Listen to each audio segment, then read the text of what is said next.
اگر والدین کے بال سفید ہو رہے ہیں تو سمجھ جائیں کہ آپ کے پاس ان کی خدمت کا بہت کم وقت باقی ہے۔ خاموشی سے کی گئی دعا اور محبت دونوں بہت طاقت رکھتی ہیں۔ تہذیب سکھاتی ہے جینے کا سلیقہ، تعلیم سے جاہل کی جہالت نہیں جاتی۔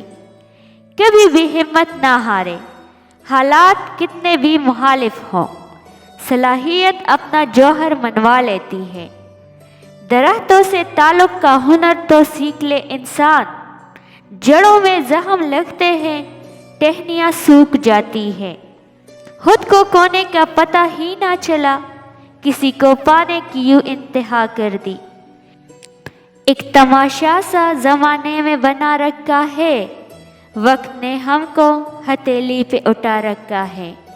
جب کسی انسان کے لیے ہمارے دل میں کڑواہٹ آ جاتی ہے تو اس کے لیے برا بولنا ہم فرض سمجھتے ہیں، اور برا بولنے سے پہلے یہ تک نہیں سوچتے کہ ایک وقت وہ ہمارے ساتھ کتنا اچھا تھا۔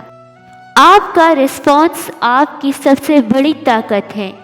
منفی لوگوں اور چیزوں کے متعلق رسپانس دینا جتنا کم کرتے جائیں گے، آپ اتنا ہی پرسکون محسوس کریں گے۔ اپنی زندگی میں ہمیشہ چاند کی طرح بنیں، ٹھنڈے اور پرسکون، کہ جو آپ کی طرف دیکھیں وہ پرسکون ہو جائیں، اور جو آپ کی سنگت میں چند لمحے بتائیں وہ اپنا سٹریس بھول جائیں۔ وہی ابلتا پانی جو آلو کو نرم کرتا ہے، انڈے کو سخت کرتا ہے۔ آپ کسی سے شکوہ نہ کریں، بلکہ اپنے آپ کو پہچانیے کہ آپ سخت مزاج ہیں یا نرم مزاج۔ اپنے معاملات سوچ سمجھ کر اور حوصلہ مندی سے حل کریں، کیونکہ کبھی کبھی تعلقات قصور سے نہیں، ذہنی فطور سے بھی خراب ہو جاتے ہیں۔ ہم جانتے ہیں کہ صدقہ مصیبت کو قریب نہیں آنے دیتا، لیکن ہم صدقہ مصیبت آنے کے بعد ہی دیتے ہیں۔ اب کوئی منافق نکل آئے تو حیرت نہیں ہوتی۔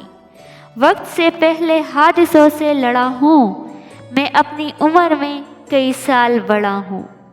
بہت پرواز کر بیٹھے، خدا ناراض کر بیٹھے۔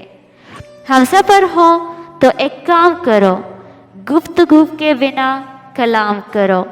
خدا کے آگے رونے والے کو دنیا نہیں رلا سکتی۔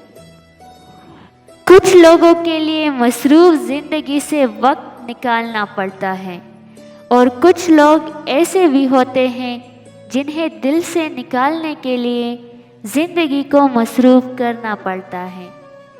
آدم کو بھلا کیسی لگی ہوگی یہ دنیا، تو نے جو مجھے دل سے نکالا تو یہ جانا۔